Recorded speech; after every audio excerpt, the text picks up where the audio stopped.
Welcome to the Yeoman Podcast. I'm your host, Jeff Graham. With me today is Michael Buckley, the owner of the Ventura Meat Company in Ventura, California. I'm excited to talk with Michael. I know I call him a philosopher butcher. He's my favorite butcher. And I love chatting with him about our food system and also about entrepreneurship. And we have a lot of things we love to riff on. So glad to have him here. Michael, welcome. Thank you so much. I'm really excited about this. It'll be fun. How's your morning going? What time is it there for you?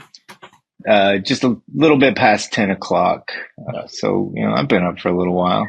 You're well into the day. Absolutely. So probably a great place to start. I have a number of things I want to get to, in particular about food. But before we get to that, can you share a bit about your journey you're from Tennessee, but there you are in California, a butcher. Yeah. Who would have thunk it? I certainly didn't think it. I moved to California in my early 20s. I was in a rock and roll band, and me and a couple other guys, we said, you know what we should do? We should drop out of college and just go be huge rock stars. That would be easy and fun. And it was fun. And like everybody else who does that, moves to California looking to get into the entertainment industry, you realize I got to get a job. So the job that I had was working for a microphone company, and they had to relocate to Ventura County. And at the time, I had no interest in leaving Los Angeles. I still had stars in my eyes. And what does that mean, working for a microphone company? I was working in the warehouse. The company was Rode Microphones, and they manufacture in Sydney, Australia. So we were the fulfillment center for the United States, shipping to Guitar Centers and Sam Ash Music and places like that. But they were becoming very successful, and they needed a bigger warehouse. This is in 2006. And they started talking about moving to Carpinteria, California. And I was like, I don't even know where that's at. I don't want to do it. But they made me a pretty good offer. And at 28 years old, without a college degree, I wasn't in a position to turn it down. But about 10 minutes after I got to Ventura, which is only an hour north of Los Angeles, depending on traffic, not far. About 10 minutes after getting here, I was like, oh, this is paradise. I'll never leave here. So, worked for Rode Microphones for a few years here in Ventura County. And it's funny that you bring up food, because food is the catalyst. I turned 30 years old in 2007, and that started me on a journey of taking better care of myself, and I guess the first thing you change is the things you can actually control. Mm-hmm. In my 20s, like a lot of people, you eat a lot of well, we call it Carl's Jr. out here. You'd know it as Hardee's. Yeah. And stuff like that. And you progressively feel worse. And the metric there is. And when you're in your 30s too, it's like you can't metabolize all that like you could when you were very young. Well, that's the variable, right? Is what makes us different as we age is our capacity to recover. Mm-hmm. And, recovering from eating bad food was just becoming more and more difficult. I live in a place where there's a lot of great agriculture, and good produce is pretty easy to find. But what got me in the direction of meat was, that wasn't easy to find. Now, this coincided with, the documentary Food Inc. Mm-hmm. hitting the market, and I saw that, and like a lot of people, I was taken aback. So, interweaving wanting to take better care of myself and and the difficulties trying to find good quality meat. That's what got me on this track of owning my own butcher shop. I think I recall you kind of calling home and telling your mom, like, hey, Mom, I think I'm going to become a butcher. Like, did you just? Yeah. She laughed. Yeah, that was her immediate reaction, and probably a lot of people's immediate reaction. I've always had a little bit of a chip on my shoulder about like being taken seriously. and when you drop out of college and you tell people that you want to be on the radio and all this stuff, how seriously can people actually take you? But yeah, I just, there was nothing intimidating about it. There was nothing that seemed insurmountable about it. I'm lucky enough to have some entrepreneurs in my family, and they were able to take it seriously and with a grain of salt. It wasn't an overwhelmingly intimidating perspective to have. But how much experience did you start with? Like, yeah. No, I maybe I could cut up a chicken. I don't know if you asked me to. So it was really born out of not being able to find what I was looking for as a consumer, and then sort of overlapping that onto thinking that I can't be the only one that wishes we had a good butcher shop here in town. Now, we did have one at the time, and I would go to him. It was an older fella, and he'd been running that place for decades. I believe he told me that his dad had built it in the 1930s or 40s or something. So it was an establishment that was there for a very long time. And the owner had no interest at all in sourcing in sort of the fashion that I was, after what I'd learned watching Food Inc. and through various other documentaries and things, reading about industrial farming and those types of things. His supply chain was cemented. Old dog, new tricks, right? So he wasn't interested in all that. And after shopping with him for a few months, I finally just told him, I was like, hey, I think I'm going to open up another shop. And he was actually supportive. He had some good things to tell me. Mm-hmm. Consequently, he ended up closing his business about 6 months after I opened. Huh. So he might have been thinking like, okay, finally somebody else can do this. Yeah. So describe that, the store you opened then and now where you are right now. Your business is taking a big step forward right now. Yeah, it's been a long and interesting journey. I always tell people that, it's easy to say you're fortunate. It's another thing to kind of describe why you think that. And I think that I'm fortunate because I've always had the opportunity to learn and to be malleable. I know very little about what they would teach you in business school or something like that, but responding to what the market's asking you or telling you has been the best thing that I've done, and taking the shop from where it was in its infancy to where it is now. Candidly, it's just, this is what the market wants us to do. Not having convictions about what we should do, just sort of responding to trends, I think has been the best thing for us to do.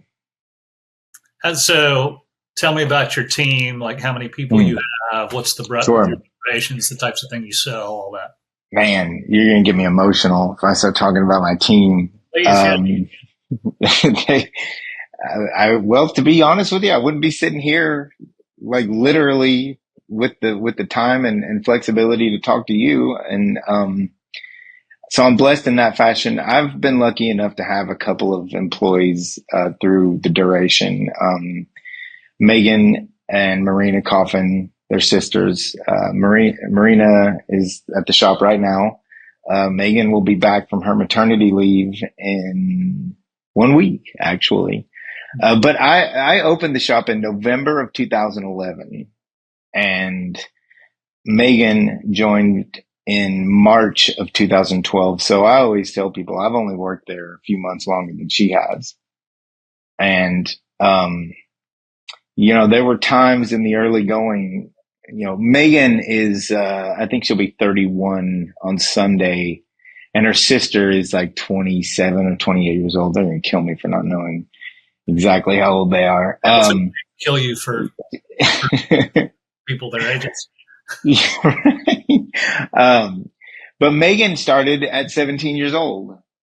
And so her sister, Marina, was, probably in, early high school at the time. So, Megan starts out, and her investment was obvious early on. And, talk about being blessed, about being lucky, all those types of things.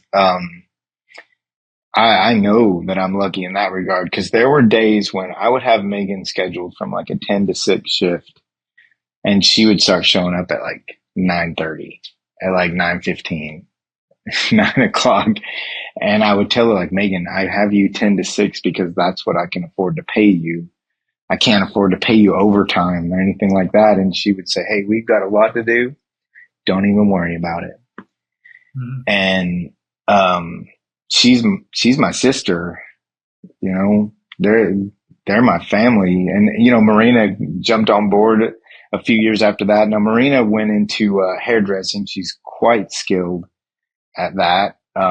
So she had worked with us, years in, years out. But during the pandemic, actually, when the whole, industry of hairdressing and cosmetics just took a nosedive because all the salons closed down, she came back and she's been with us ever since. Mm-hmm. We is like this, man. Yeah, that's so great. That's a lot. And so you have the retail shop. Yep. And you're expanding right now. Is that right? Yeah. And so I'm sitting in my very boring office, because it's not finished. Actually, I'm in the production facility. Painters are painting as we speak. We are building a production facility with the goal of breaking down beef ourselves. And that's been a goal of mine for a very long time.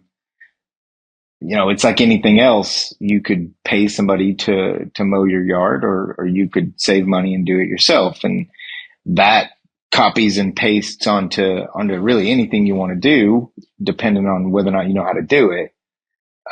We've tried to break down whole beef in the retail store. There's limitations spatially, time wise. I learned something very interesting about production and transaction. And when those two things get too close to each other, they overlap, it can be quite chaotic.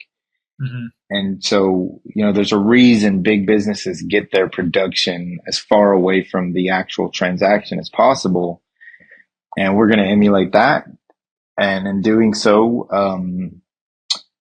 build a really cool supply chain,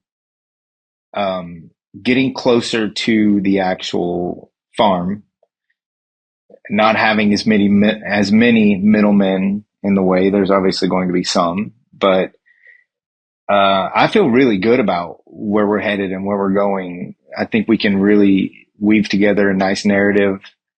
We've got a local ranch right here in Ventura that is going to supply us a great deal of beef. We're still going to have to diversify to a certain extent, but the majority of our beef will be getting from a ranch right here in Ventura. So explain. But now that you're what, a couple months away from having your production facility ready. That's fair, yeah. So explain what the difference will be, how your business operates before you have your own production facility, and how it will operate afterwards. Sure. There's no shortage of meat wholesalers. You could probably find them anywhere. I've known for a very long time that when we buy beef from our wholesalers, that we're paying for the beef and for the labor. Because obviously, an example I always use is prime rib. That's something most people can visualize. A 2 or a 3 bone prime rib. Most people have cooked one. It's worth noting that if you take that roast and it's a 7 bone prime rib, a big hefty 7 bone roast, 18 to 20 pounds, that represents half a cow's worth of prime rib. So when we buy one of those, one of the ways we generate a profit is we don't buy steaks from our wholesaler. They're going to charge us more. That's sort of reflective of what I'm talking about. When we buy that whole roast, it obviously came off of a 4/4 of beef. I know how to cut that off of the 4/4. So when we see that price on our invoice, I know that cost represents the meat itself and the labor. So going farther back into the supply chain and going directly to the source, I know that our cost per pound is going to be a fraction of what it is by just buying what we in the industry we would call it boxed beef. Mm-hmm. And so we want to buy quarters and forequarters and things like that to drive down our cost per pound, which will affect our profit margin. But there's another side of this that I think makes it really cool that I could talk about the numbers and how, maybe like I'm speaking to a boardroom, like, hey guys, this is going to be really great for our business. This is going to be great for the supply chain and for meat consumers in Ventura, California at large, because I've always realized that one of the problems that farmers have is that, particularly if they're selling directly to folks, notwithstanding people who want to buy a quarter or forequarter, there's a discrepancy in the demand or what I would call velocity of different cuts. And that sort of crosses over with yield. Now here in Ventura, in California, we have a cut called tri-tip. You've probably seen a tri-tip. Have you ever cooked a tri-tip? Yeah. Yeah. All right. So all this stuff's very regional, and sometimes people find that puzzling. I understand why it is. But there's only 2 tri-tip on 1 cow. Now we're getting somewhere, because what I've always wondered, what happens to the rest of it? Now you can start to name off some of your more popular cuts like ribeye or filet mignon or sirloin or something like that. But all that stuff still represents a pretty small percentage in what a cow has to offer. So what I've always wanted to do is close the processing loop in as many ways as I can, to where we can get everything that a cow yields, for lack of a better word, to get all of that to move in a relative velocity so that we can go, okay, we moved through that cow. It gets toward that snout to tail language that some restaurants are doing, which I think is really cool. And if we're going to throw around words like sustainable, well, that would be one way that you could do it.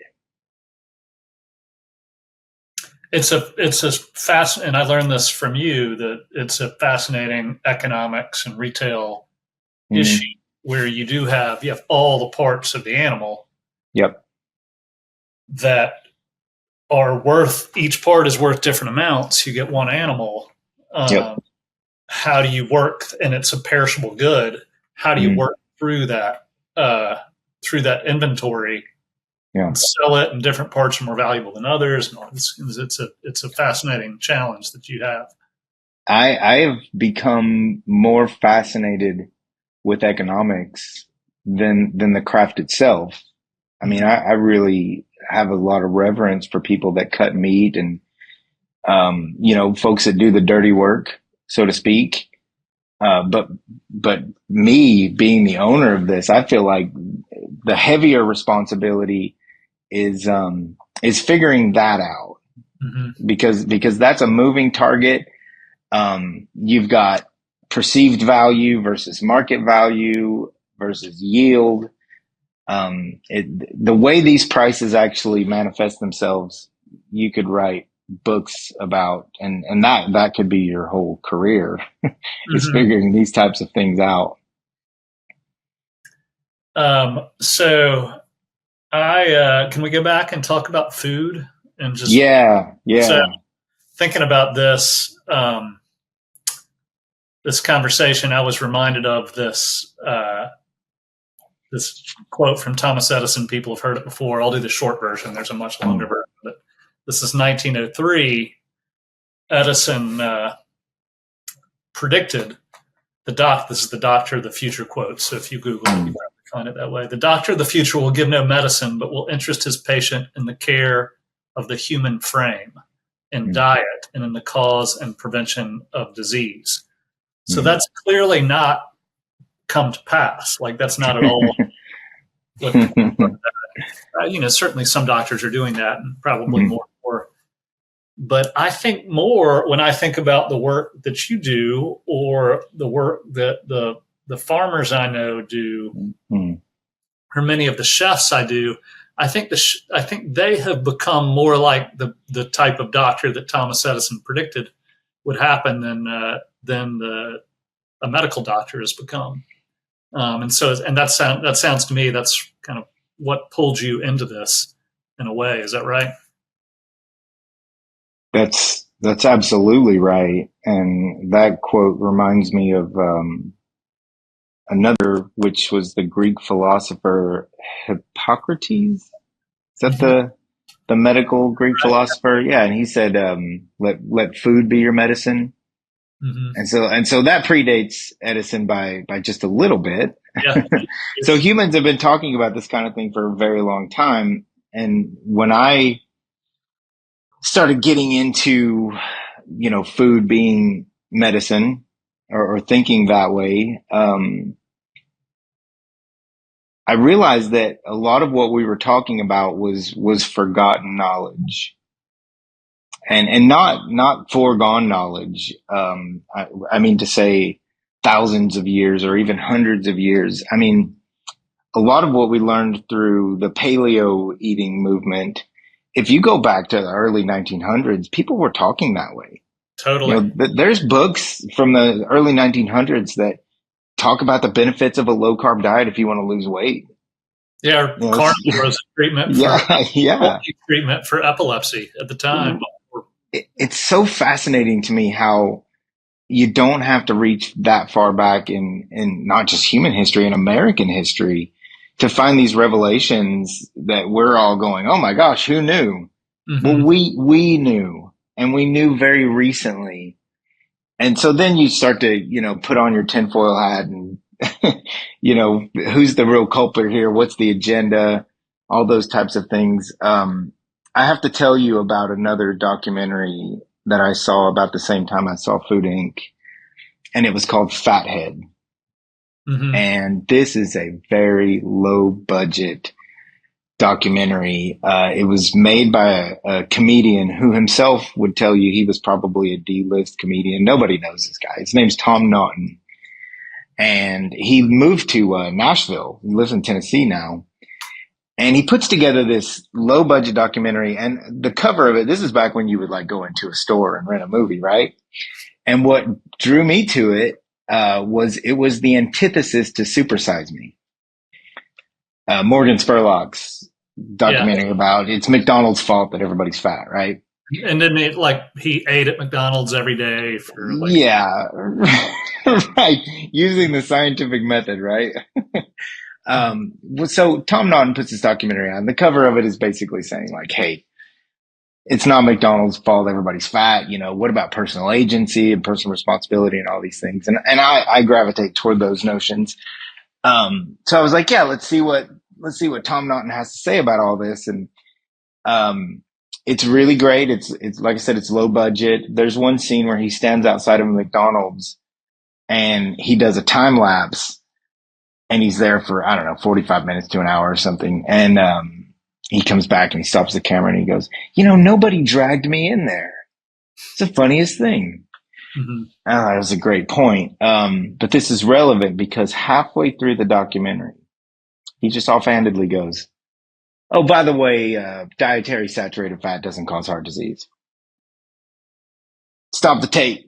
Mm-hmm. Like, wait a second. And this is 2007, 2008. That is the first time I ever heard anybody say anything like that.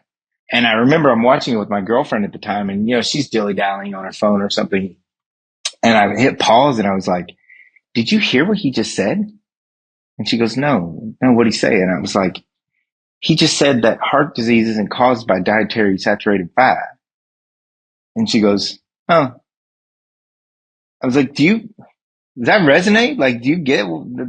Never heard anybody say that. I went to public school, man. No, the food pyramid. That's crazy talk. Like, what are you talking about? Well, then he has on people who now would probably be considered your paleo diet Mount Rushmore types, which is, like Dr. Michael Eads. Yeah. And folks like that. And these people are wearing, doctor's coats and they're going, yeah, here's the science, laying out all these graphs and everything. And that was also a very interesting moment in my life because, as I went down that rabbit hole and I started to realize that red meat isn't the culprit.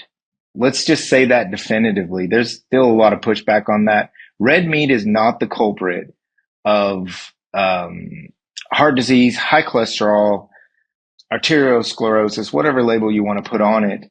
That's not the culprit. And that definitely was another catalyst in me moving forward with opening the Ventura Meat Company. You want to talk about food. I think that's the front lines. Maybe I'm fortunate because I've always wanted to have a cause. I've always wanted to be in the fight, so to speak. And if I just end up doing this for the rest of my life, I'll feel blessed because this is a good fight to have. It feels like a good time to be, well,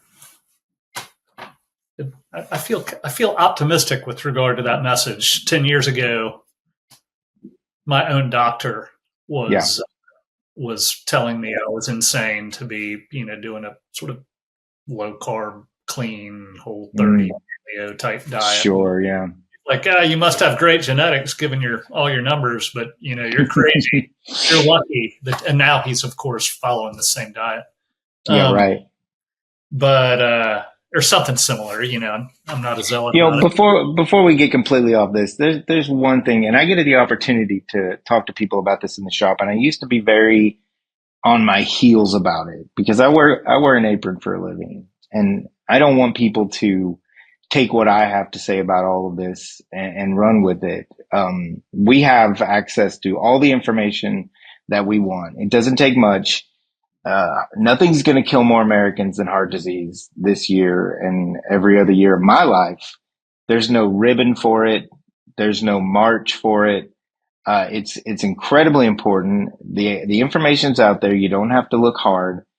But I've sort of taken on a little bit more of a, I don't want to say aggressive, but I'm not on my heels as much as I used to be about this because I have done the research and I have read all of these things and I've practiced it in my own life. Sure. Yeah. I've got a sample size and I've tried to think of ways to make it very concise because the opportunities that I have in the retail store to talk to folks like about this, they're very brief. And so I've got to find a way to shoehorn it into the conversation. And I think the way that I've molded this message works pretty well. High cholesterol is a chronic inflammation condition. It's a result of chronic inflammation. Meat doesn't cause inflammation. So how can we blame something that doesn't cause inflammation or even a great deal of inflammation? How can we blame that for a chronic inflammatory condition? So are people persuaded by that? I think they're at least, they at least pause. Yeah. But, I still get the folks who will offhandedly say, I sell deli meats and they're like, oh man, the roast beef looks really good, but I think I'll just get some turkey. I'm watching my cholesterol. So that's still like in the psyche, or folks that have been shopping with me for quite a while and, they'll tell me, oh, I need to cut back on the red meat.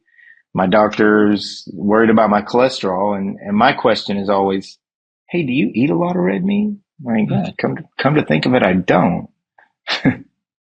So I've had a few customers who are heart surgeons, and that's an interesting conversation. And I'll talk to them about it. Do you find are they sort of,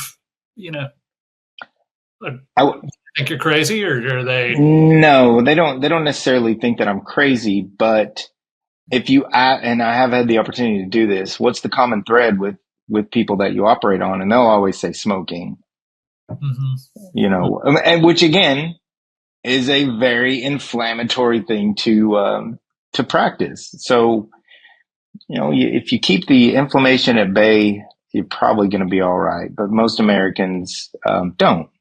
Yeah. I do every January. I just said I'm not really a zealot about my diet. I'm kind of reasonably observant, but every January I become a zealot. Yeah. And I like all my inflammation goes away. I feel great. Great.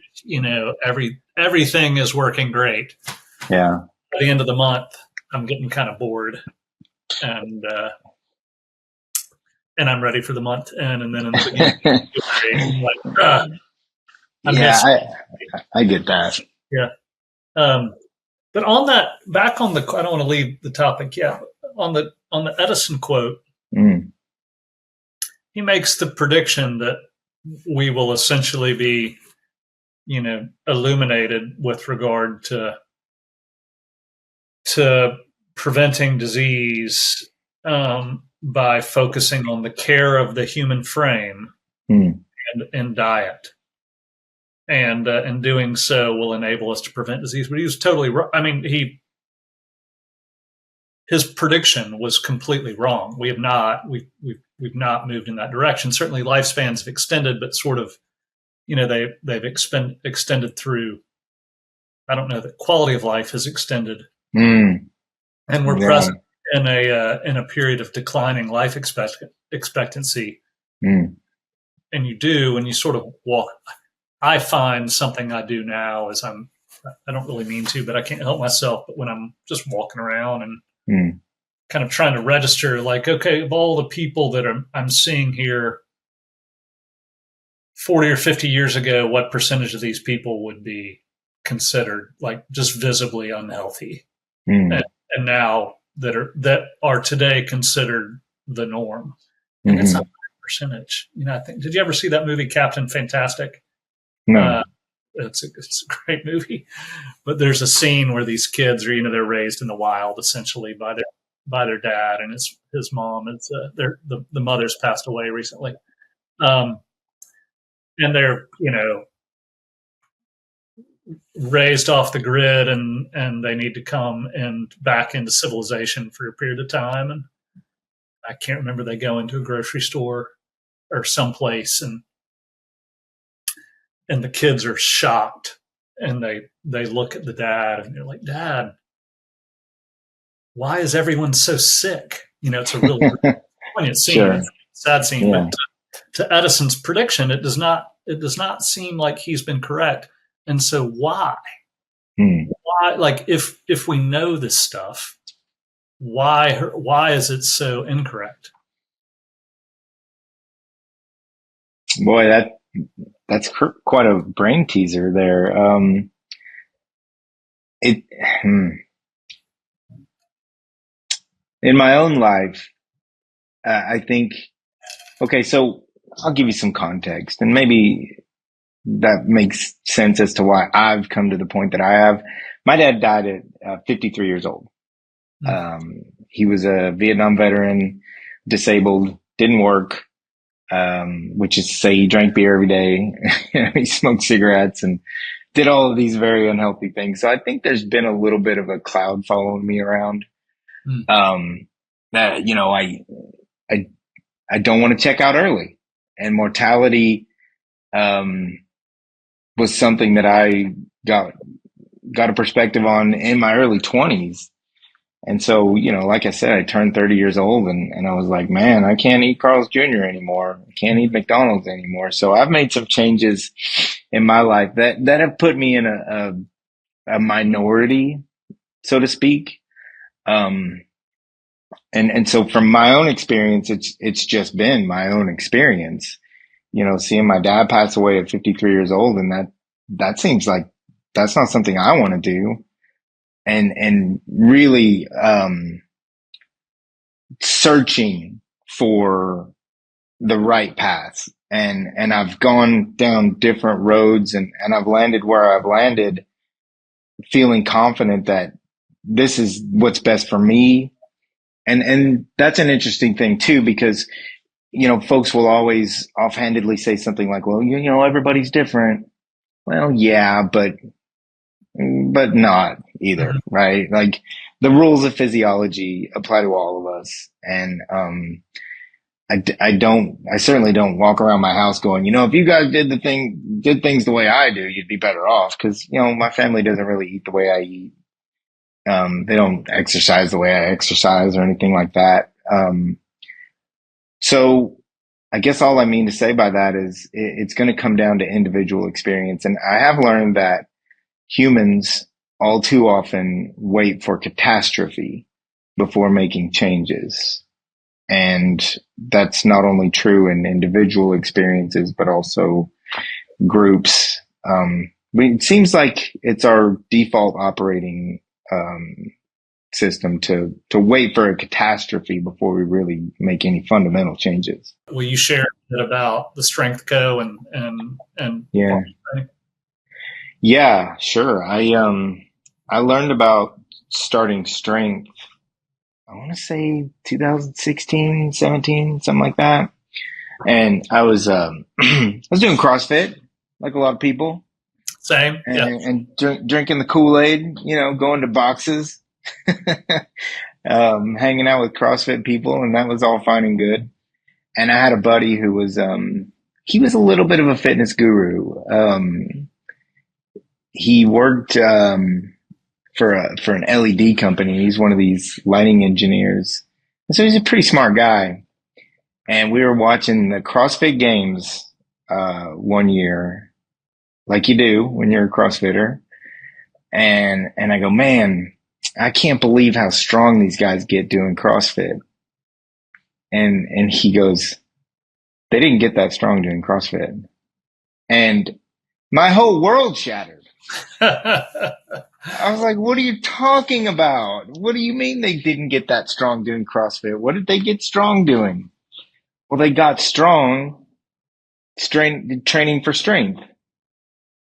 Well, what the heck are we doing in the gym 4 days a week? Are we not training for strength? It's hard. It's like hard and uncomfortable. Okay, CrossFit's hard, but I learned some very interesting things in that moment where he's one of these guys. He's got a bookshelf, and all these books, and he pulls out this blue book that's got a guy on the front squatting, with the diagram and all this stuff. And I was like, what is this?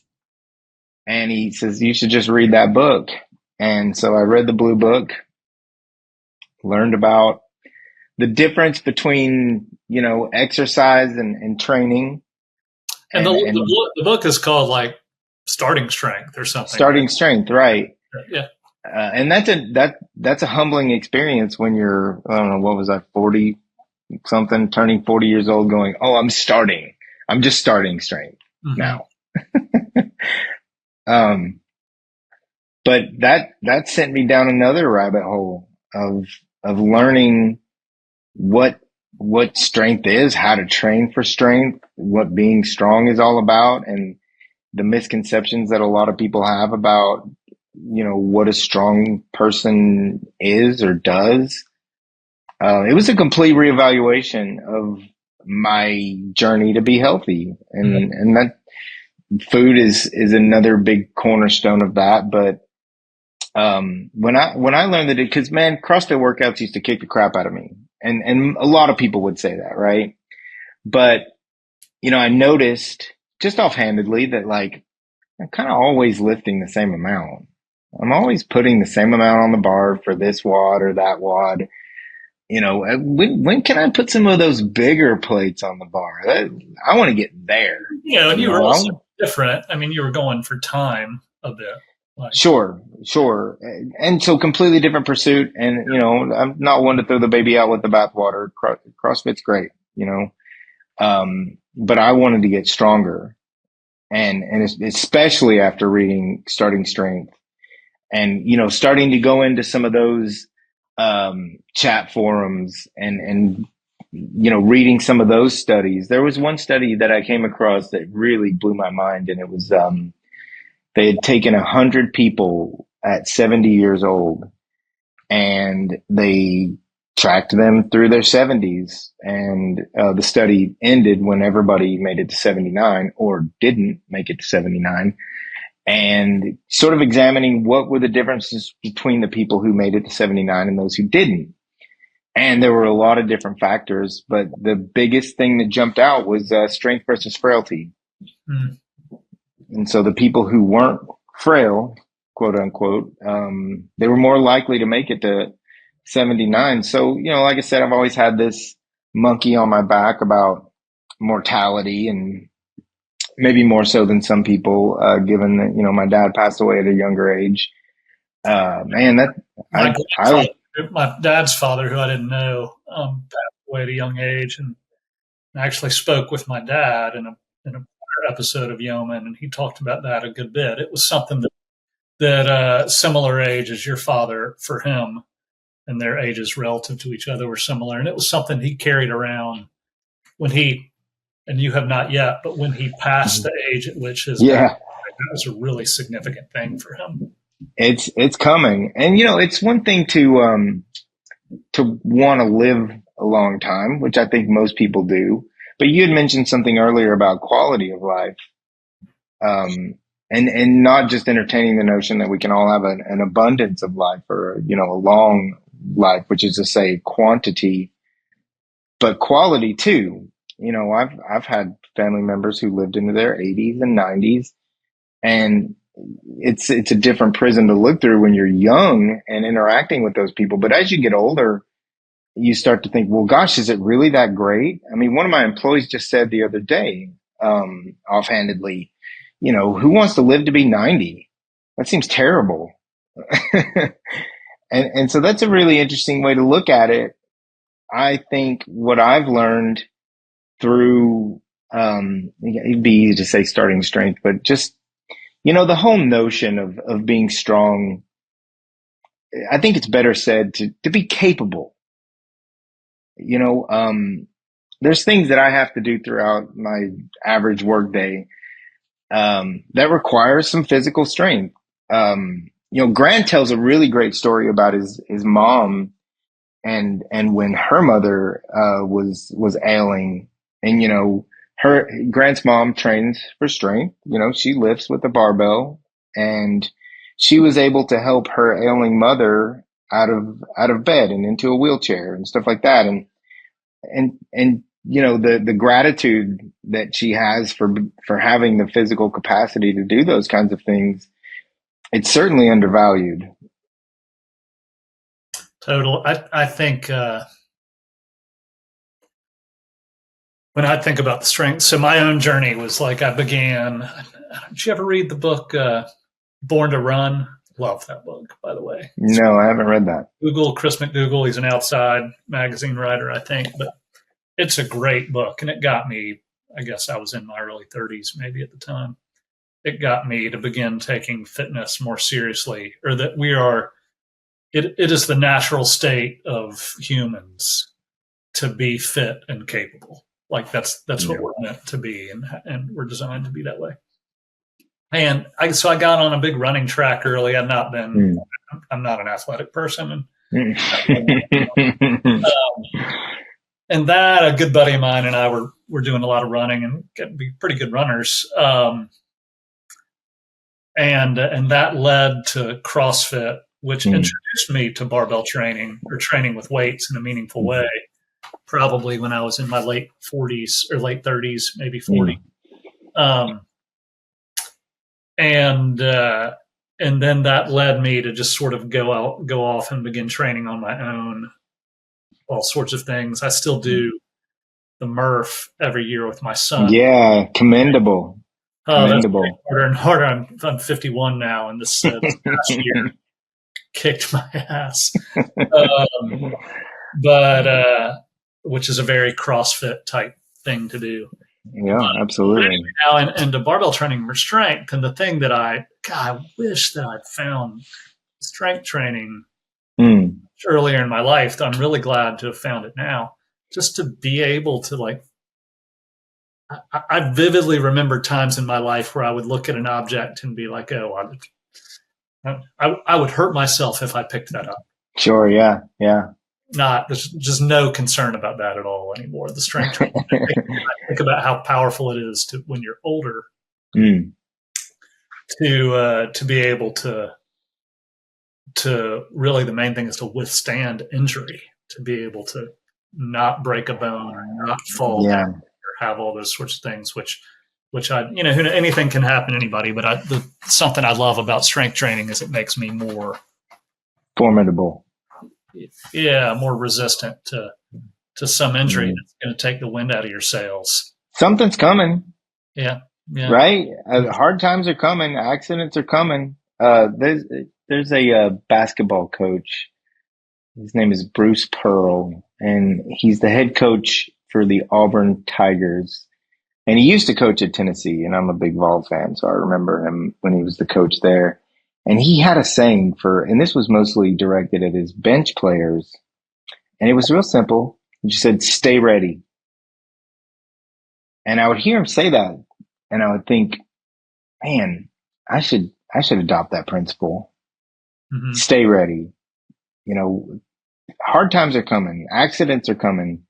You know, you can only be so prepared, but Sure. you could be prepared. You could be prepared for injury, illness, all those types of things. And, I think for guys, it's a little easier to gravitate towards something like a barbell. And we see it all the time in our Zoom classes where it's just a bunch of dudes hanging out. Mm-hmm.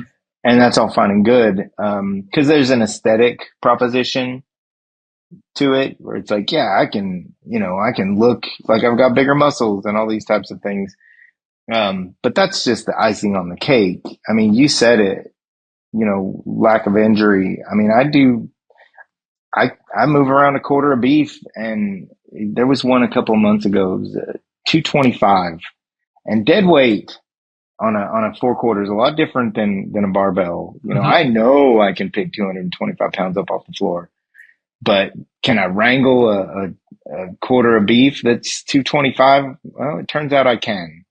Mm-hmm. But that was no easy proposition, and it had to be done. One of the reasons I don't break beef at the shop is I don't have it's easier to break those things down when they're hanging, right? to do the macro cutting. It's easier if it's hanging. You can use gravity to your advantage. But at the shop, I just have a big old butcher block and I put this thing down. The guy helped me bring it in. And I always on a four quarter prefer to have the ribs facing up. Right. Cause then you want to make that first cut between the fifth and sixth ribs. That's where the shoulder separates from the rib. That's a whole nother conversation. I'm sure we can get into some of that. But when he brought it in, we threw it on the block, rib side down. And then he's like, okay, see you later. I was like, all right, see you later. Oh, crap. I got to flip that thing over. And I'm sure the video of that would have been really funny.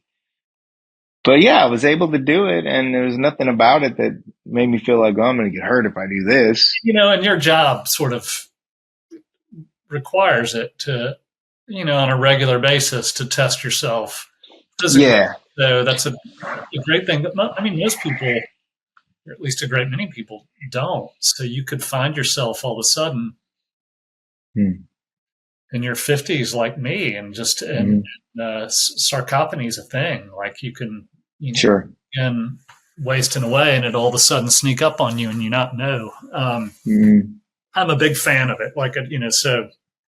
Yeah, same. Whenever you get out, to go out and lift heavy things, like safely. Lift heavy things, and if you can do it, lift it over your head. Yeah, that's good to do. Those things are really great. And there's more to this, though. Not to get too fanciful about all of it, but I've learned so much from being under the bar or even deadlifting or something like that. And I remember I was having a conversation with somebody about it, and I told them I've learned just as much about what I'm not capable of as what I am capable of. And that's got its own intrinsic value.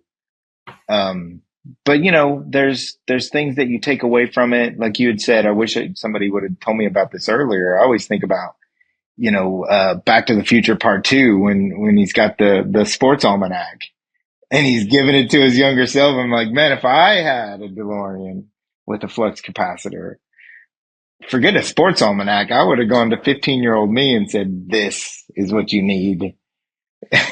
Go get some milk and quit being a scrawny little punk. But yeah, I've learned a great deal about what I'm not capable of, and also not being intimidated by challenges.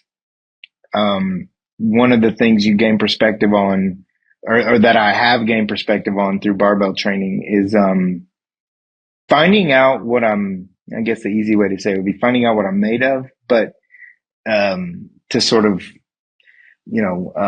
drill down on that.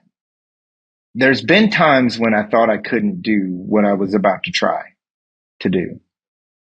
And lo and behold, my goodness, I did not think that I could do that. Or I thought that was going to go a lot slower. And you get on the other side of it and you're like, man, I got to stop second guessing myself. Maybe I can do big, cool things. That is a great thing about training with other folks and having a coach. Sure. There is plenty of times where Grant has me, I've seen it with you too, like putting weight on the bar where you're like, I don't know, man.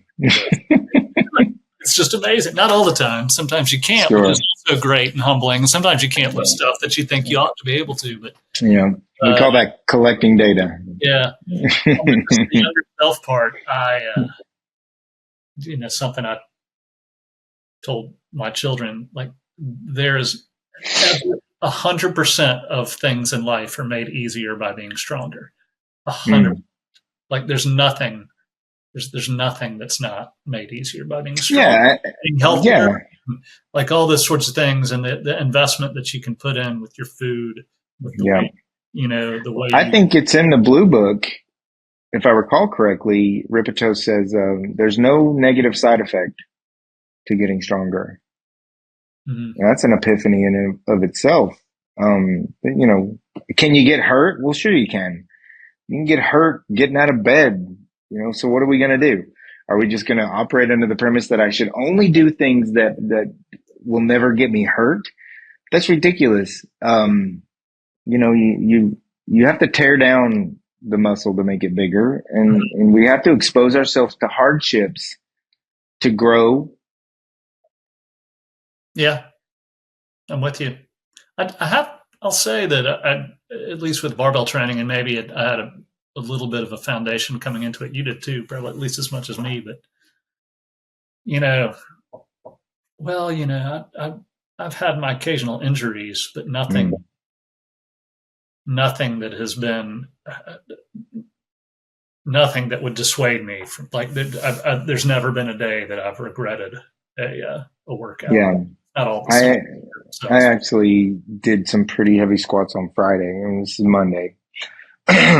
Friday morning, and as I'm in the shop, it's not uncommon for me if I'm working in the shop. Which when I say shop, it's the retail store. Together, and you're lifting at 6:30 in the morning your time. Yeah.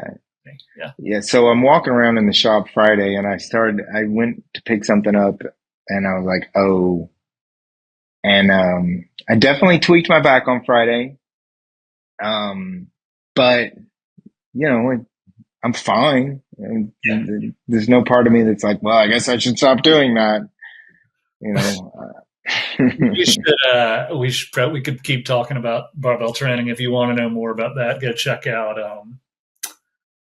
the Strength Co. or Starting Strength, and Grant's Strength Co. has a great podcast.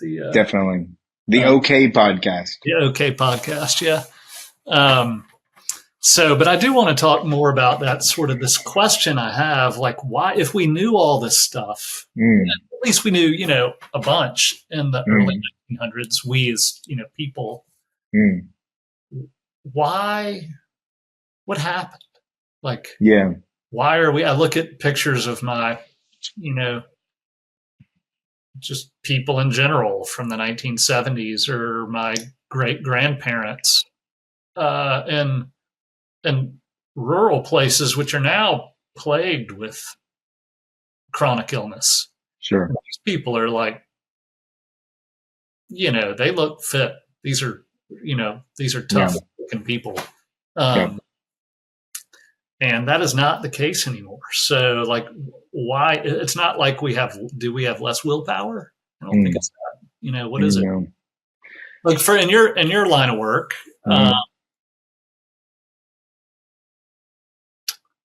how is it that, I don't know. What do you have an opinion about that? Oh yeah, absolutely do. Going down the rabbit hole of so the terminology would be the diet heart hypothesis.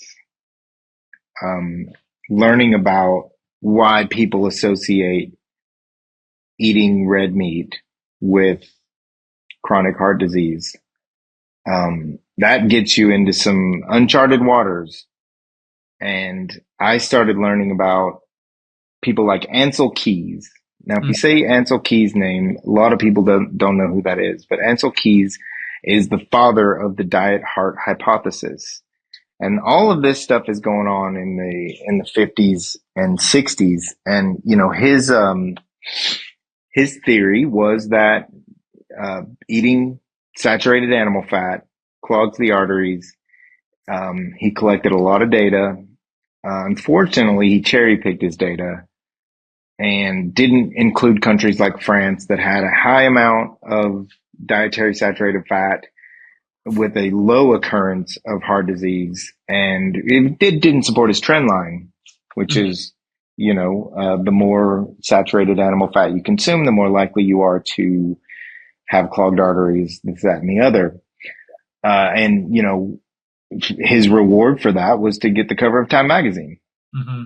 And it's funny to me that even Time magazine, I remember this cover that came out in my lifetime, which was the two eggs with the bacon and the frowny face. And I think it says, "And now the bad news." Well, fast forward 30 years later, and they have another cover with the eggs and a smiley face with the bacon saying, "Turns out we were dead wrong about all of that." But I think that period of time, the 50s and 60s, and even into the 70s, if you go to 1977, the year I was born, that was when the federal government adopted the low fat diet, prescription to be taught through the school systems. And I went to public school. We learned about the food pyramid. The bottom of the food pyramid, the foundation of the structure was breads, cereal grains, rice, pasta, all of those types of things. And They're here really we are. all of our commodity crops, Yeah. which are, that's Now we're getting somewhere. Yeah. Because, how did all of this come to be? Well, I'm a capitalist. I believe in free enterprise. But nothing that was going on between some of these, big agricultural entities and the federal government is reflective of pure capitalism. It's a lot of market manipulation, and, to pick on one, corn subsidies are a scourge, but they're not going anywhere. Yeah. Now we're even at the point where everybody knows they're bad. Like, Everybody knows it. Man, I was talking to somebody about this the other day, and I have 3 cats. There are cat litters that have corn. And so when you think about a commodity that it stretches so broadly that it's in the stuff you drink, it's in the stuff you eat, and that stretches all the way over to our cats poop in it, we officially have too much corn. mm-hmm. But if you run for president, you go to the Iowa caucuses and you say, "I want to end corn subsidies."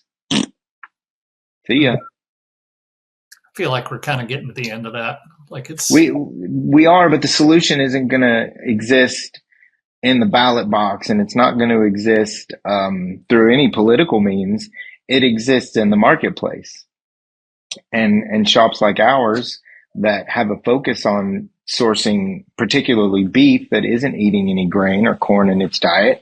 Well, now we have a choice in the marketplace, and I think if consumers shift in that direction, you could start to see some changes. So I'm curious, how does it work for you? Like, you're going to be able to buy your like quarter animals, whole animals for your processing facility, right? Yep. And then, so where does it? So I guess maybe I don't fully understand the regulatory climate that governs the industry, but my understanding is the beef you purchase must by necessity pass through a USDA processing facility. That's exactly right. Yeah, that's exactly right. Are you still able to buy from a small farmer, or are you yes. able to bypass that process? How does it work? We can't bypass it. The USDA inspects the harvesting of any animal whose meat is going to be sold to the general public. Mm-hmm. Now, if you were to buy your quarter cow or half cow directly from a farmer, it might come to you in packages that say not for sale or not for resale. That's an avenue where there's a carve out, pardon the pun, for direct sale. And that's all operating under the premise that it's not going through a lot of hands. At the end of the day, the USDA's heart is in the right place.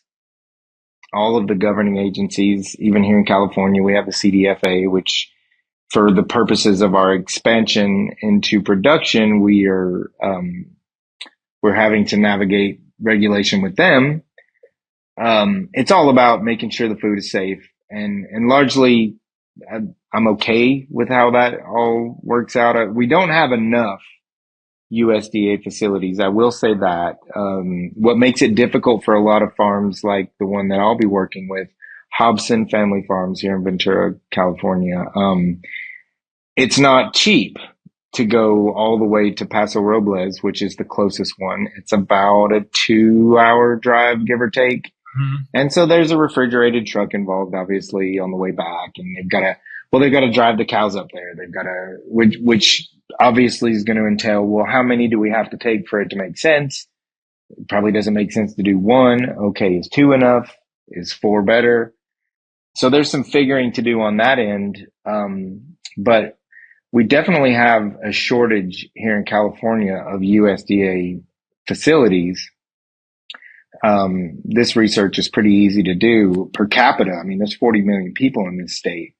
You compare that to other states that don't have nearly the population that we do, but have what I would say is a surplus of those USDA facilities. It's a real problem, particularly for farmers in California that want to get their product to market in a cost-effective fashion. So Hobson Family Farm is what you just Mm-hmm. said. So Yep. their animals are first going to the USDA facility. Mm-hmm. That's right. They'll be harvested in that facility. Okay. Yeah. And then they'll go from that facility. Will they come directly to you? That's exactly right. And that's the branch off. That's what makes what we're doing a lot different. Retailers, of which there are not many. You know, there aren't many places that do what we do anyways. Most people buy their meat at the grocery store. I can tell you, this probably goes without saying, but you know, we have Vaughn's and Ralph's here. Those are our iterations of grocery stores, and they're not bringing quarters of beef into the grocery store. Yeah. And it's not even close. Now, I'll tell you a quick story. There were many catalysts, and I've mentioned a few of them for me to open the Ventura Meat Company. One of them was a pound of ground beef.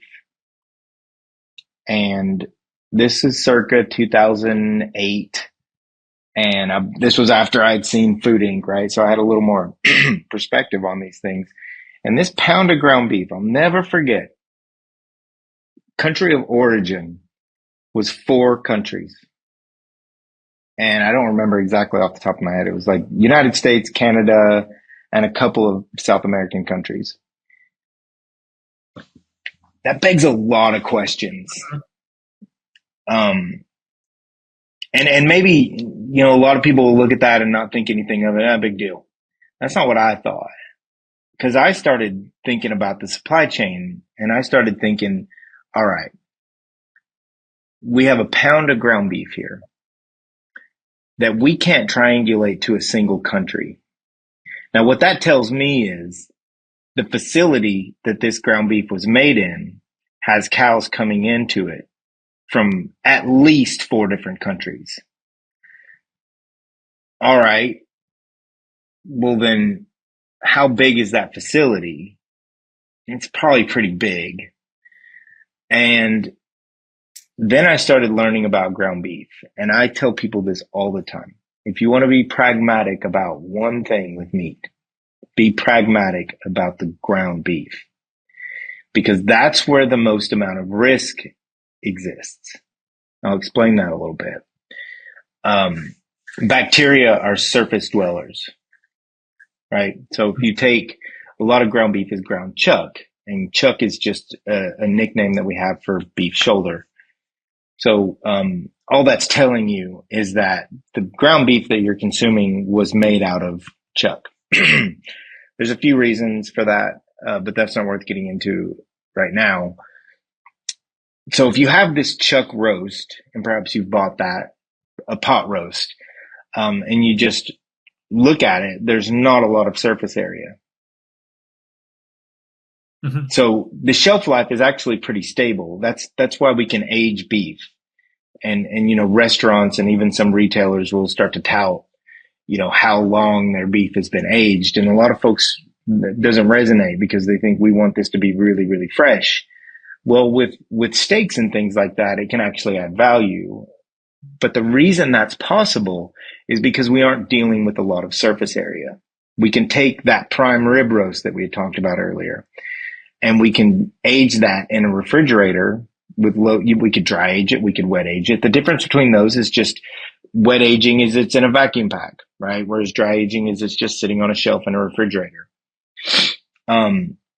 The reason that that's a possibility is because we aren't dealing with a lot of surface area. Bacteria, as I started to say, they are surface dwellers. So as we generate more surface area through the process, and that can even be just cutting steaks, we are creating more of an environment for bacteria to grow. So if you take that chuck roast and you run it through a grinder, you have generated, a significant amount of surface area. That's one part of the problem. The other part of the problem is the bacteria that we're dealing with here is an aerobic bacteria. And to make that make sense, aerobic exercise, you're breathing hard, right? Running. So the way to remember aerobic bacteria is just think of air. Aerobic bacteria prosper in an oxygen-rich environment. Mm-hmm. Anaerobic bacteria can prosper in a reduced or zero oxygen environment. So when we're grinding this chuck roast into ground chuck, we are creating more surface area and we are introducing more oxygen into the environment. So bacteria can grow really, really quickly on ground beef. It's only going to last in your fridge for a couple of days at most. And that's if I grind it that same day. We grind beef every day in the shop. So, maybe somebody's buying some bacon and they're buying some ground beef and they're buying some sausages or something. And they'll say, how long is this stuff going to last? I'm glad that you asked that because it's not the same answer for everything. The ground beef is where you have to be most pragmatic. And if I know, and I do know that if I grind beef in the morning, and let's say this morning, I know some ground beef was being made, I would tell you to use it within 2 days. And that's freshly ground. They're not grinding beef in the grocery store. And so going back to that pound of ground beef that had the 4 different countries on it, right? Thinking about how big this facility was, I'm going, how long has this been sitting on a shelf? How long before it was ground? I can guarantee you it was more than 2 days. Be pragmatic about ground beef, man. For sure. Best case, hey, buy muscle and grind it yourself. That's what everybody used to do. That makes we haven't talked about we haven't talked much about cooking. Yeah. At all. We're getting to that. So can I start that off? Questions, some yeah, absolutely. Some things to ask you. Can we start that off by asking you about the best steak you've ever had? Yeah. I cooked it at home, I can tell you that. Mm-hmm. I get asked a lot, like, what's your favorite cut? And I'm so elusive in the shop. Like, I don't want to be pinned down on anything. So I was like, it depends on the setting. Like, how many people am I feeding? How long do I have to cook? And so, if I were to frame that question, like, what is my favorite steak that I've eaten for me? Let's go back to that prime rib. Ribeye steaks are cut off of a rib roast. All steaks are cut off of roast. That's a surprising thing for some people to learn, but, and I had mentioned on a 4-quarter that you separate the shoulder from the rib the chuck from the rib between ribs 5 and 6. That first ribeye steak from the shoulder, that is the steak. It's the ribeye. Because they're all going to be ribeyes, but one thing about these quadrupeds is they all lean out as you go posterior. So as your ribeye steaks are making their way posterior, they're going to lean out more. Consequently, the last ribeye and the first New York, we're splitting hairs, you know? So that first ribeye, right off where the shoulder was separated, that I will take that one home for myself. So can you request the first ribeye? Can you? You probably, yeah, you can. I'm not sure they're going to accommodate. Yeah. Will they? You know, like would if the butcher isn't breaking down the animal himself, would the butcher know? Well, you've mentioned a little bit about you've got a little butcher shop that you go to. Super guys. They probably will know what you're talking about. And the way to articulate it would be to say, "Hey, I need a ribeye, but I need it really well marbled, and I understand that the ribeyes on the anterior end of the roast have the most marbling. Can I get a couple off the most anterior end of the rib?" That would be the way to articulate it. Yeah, and they would know of their ribeyes that are right there. They would know which ones of those that was. Yeah, if they pick up the rib roast and they don't know which one's anterior and which one's posterior, you probably want to shop somewhere else. So in terms of like, it's like asking you what your favorite movie is. Sure. It's not possible to answer. It depends on the setting, but so your favorite steak, you prepared it yourself. It was a ribeye. Is that right? Geoff, I lost you there for a second. Yeah, I got a little notification saying your network connection maybe switch network connections or something. Are you there still? Yeah, I'm here. I can hear you. So your favorite steak, you prepared it yourself at home. Mm-hmm. It was a ribeye. Is that right? Yep. So how'd you prepare it? Did you dry brine it? Did you? Yeah. Yeah, I learned about that technique. So, took it home, put it on a rack and a little, small cookie sheet with a rack. You want air circulation. Also, how thick was the ribeye? 1.25 inches. Okay. So it came out to probably about 24 ounces, give or take. And, just a coarse salt overnight in the fridge, airing out. Overnight. So like 12, like 24 hours. Yeah, that might be true. Yeah. So no more than 24 hours, I'd say. And then I grilled it high heat. See, people out here, they don't know, that grilling is different to barbecuing. And so we grill steaks, we barbecue tri-tips. And so, real high surface heat, 400 degrees, 425 surface heat. And obviously it didn't take very long, 8 to 12 minutes all told. Let it sit for 10 minutes, thereabouts. And it probably took me about 3. You wouldn't do a reverse sear. You wouldn't smoke it. No. You go straight to the high. Oh yeah. Like, I don't think that ribeye steaks need any help in the flavor department. That's why they're so sought after. They're not short on flavor. So, I've actually never smoked a rib. I've never smoked a ribeye steak. I've never smoked a rib roast. I know folks do that. What about for like a cowboy cut or like one of the, like a 2-inch? Sure. Now I'll treat those more like we were talking about tri-tip. I'll treat those more like a tri-tip.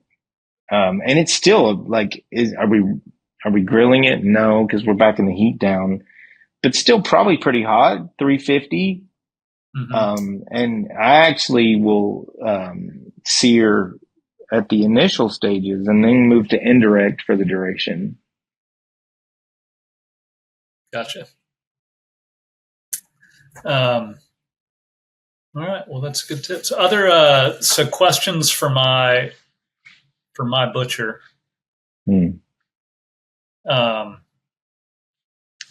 If I'm trying to get a sense of my meat,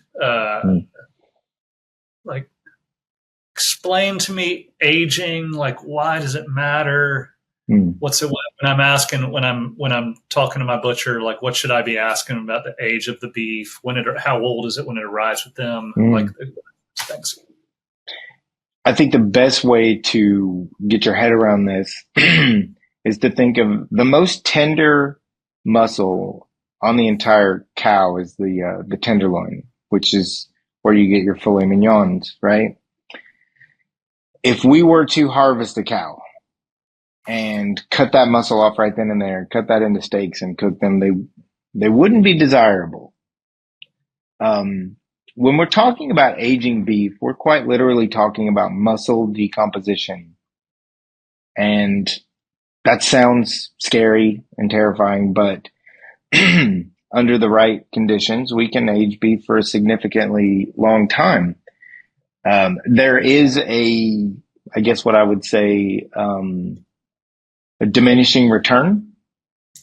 So around 3 weeks, I think is where you're going to get plenty of tenderness, without, any, especially if you're dry aging. If you dry age for 3 weeks, you're going to have to trim a lot off of what they would call the bark, because the outside of it it's going to look decomposed because that's what it's doing. And so wet aging, is like I said, when you just go into the vacuum seal. Dry aging, we dry age some things at the shop. It's not a huge market for it, so we don't do a lot of it. But there's a lot of benefit for consumers in buying dry aged beef, particularly in a retail setting. If they're trimming off all that bark, you're not buying a bunch of water weight. I mean, when you vacuum seal a muscle and you age it, it's obviously it's going to retain more moisture than the other avenue, which is dry aging. All that moisture is evaporating out.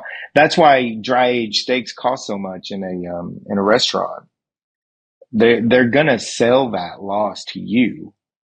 So is it a 12 ounce? To my recollection, there's a guy I was buying dry aged beef from, and he was telling me that over 21 days he would lose about 15%. Moisture. And so, you just throw that into a spreadsheet and you go, well, how much money did I lose off that? And how do I make that up through prices? But, even Black Angus Steakhouse, they even have on their menu, our beef is aged for 21 days. It's pretty common practice. So beyond that, it's kind of, it's not bad at all, but diminishing returns relative to the effort, the time. Sure. Yeah. It's even getting into the hobby realm where, people will come in and they've bought a bag, like a dry aged bag or something.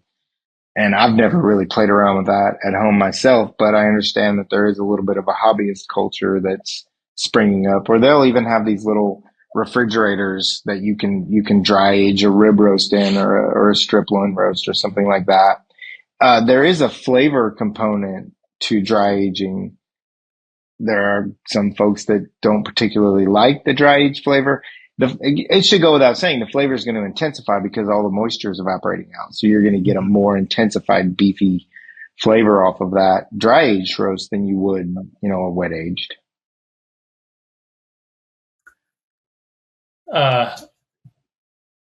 Well, Michael, it's been great to have you. I've kept you longer than I asked you for. No, it's my pleasure. This is great. I'm sure that we could go on for hours and hours. But I know we can. So will you tell folks where they can find you, find Ventura Meat Company? Yeah, Ventura, California. We are on Main Street, 2650 East Main Street. If you live in Ventura, you probably know about the Ventura Meat Company. It's been a while since I've done an elevator pitch. But we do the quality thing. The grocery store does the quantity thing. And how we arrive at quality is a fascinating tale. And we found that getting closer to the source, interacting with farmers, find people that are not going for the quantity approach in their own business and their own operation, and taking good care of their livestock. And this is something that, people even outside of Ventura should think about. Good meat comes from farms that practice good animal stewardship. There's no shortage of those. I've met a lot of ranchers, and the narrative that we get from the likes of PETA or something like that is that they're all out there with chains and whips, row you bastards. Nothing could be further from the truth. That is their inventory. And like any good business person, they take care of their inventory. It's in their best interest to do so. So I'm a big advocate of getting as close to the source as you can. I just hope that my business can kind of squeeze in. And that's the wrong terminology. We want to build the bridge for folks because we understand that farmers are busy. They're farming. They get up at, 0 dark 30 and they go back home when it's dark again. They don't have time to get their product to market. So what I've wanted to do is help bridge that gap and make it easier for farmers that want to sell to consumers and consumers that want to buy from good farms, and just bridge that gap a little bit. And I think we've been able to do that with the Ventura Meat Company.